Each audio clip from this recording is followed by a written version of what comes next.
Now we'll carry on with learning about the estimations of area underneath functions bound by two vertical lines, A and B, as well as the x-axis. First thing, take a look at your equation. Understand it. F of x is equal to e to the negative x plus 3, as well as the information given that it's within the bounds x is equal to 3 and x is equal to 4. If we look at the overall equation, we see a lot of the actions going on here, and it's a lot more dramatic. However, there is still enough going on here for us to see. There are three ways to align your estimations. Left side, where you grab your x values, your f of x values on the left side of your interval, which can make some steps over, where you grab them in the middle of your x interval, or where you grab them on the right side of your x interval.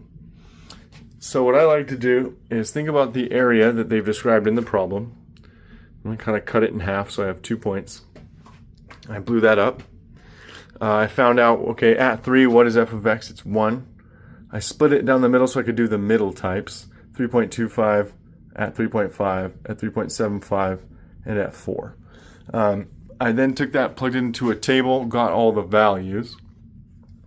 For the left-hand side, right, remember we're going to use this, draw it all the way over to here, and take that rectangle with the x differential of 0.5 and then the height being the f of x.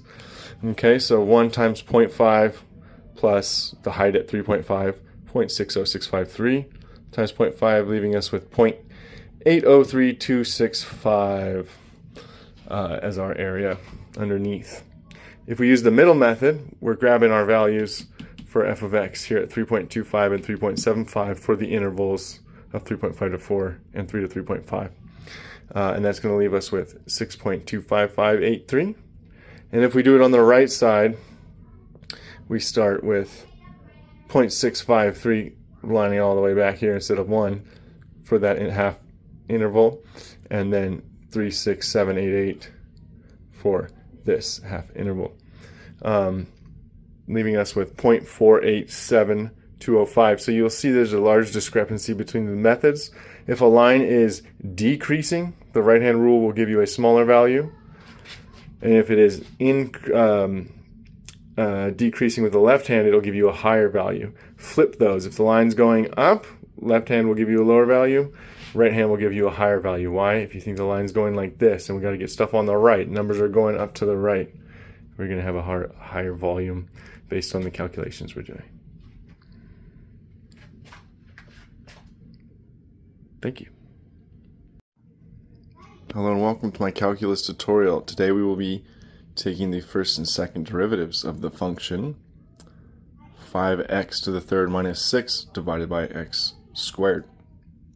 First, we'll be using the quotient rule today, which is typically denoted as the derivative of the function f of x divided by the function g of x is equal to g of x times the derivative of f of x minus f of x times the derivative of g of x over g of x squared.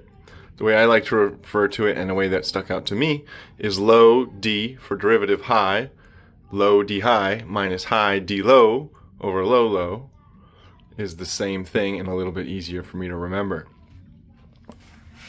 So when analyzing the first function, before we start taking the derivative to get the first derivative of f of x, we'll break it into two parts.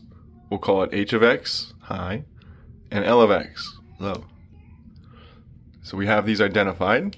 We can go ahead and take the first derivative of these little functions.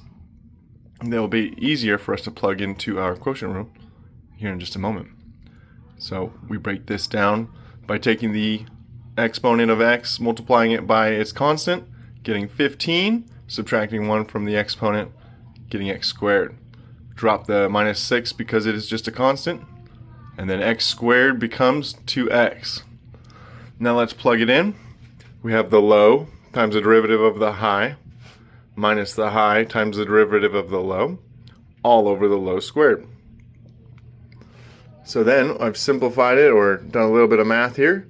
15x to the fourth minus 10x to the fourth plus 12x all over x to the fourth. So what I've gone and done is subtracted 10x from 10x to the fourth from 15x to the fourth and pulled an x out of the resulting equation. So we got x times 5x to the third plus 12 all over x to the fourth. We'll cancel out one x from the top and bottom of our equation and get the first derivative of the function being 5x to the third plus 12 divided by x to the third. Now, to get the second derivative is just as easy as doing the first derivative, but we do it to our first derivative instead of the standard equation. So the way that's going to look, with the low being x to the third and the high being 5x to the third plus 12, and the derivative of 5x to the third plus 12 would be 15x squared plus 0, we'll see that we start with low x cubed times the derivative of the high, 15x squared, minus 5x to the third plus 12, the high, times the derivative of the low, which is 3x squared, all over x cubed squared. So we resulted with 15x to the fifth minus 15x to the fifth minus 36x squared. The 15x to the fifths cancel out, leaving us with minus 36x squared over x to the sixth. Cancel two of the x squared out from the top and bottom, leaves us with a minus 36 over x to the fourth, being the second derivative of our first function. Now I'll set up for determining the area.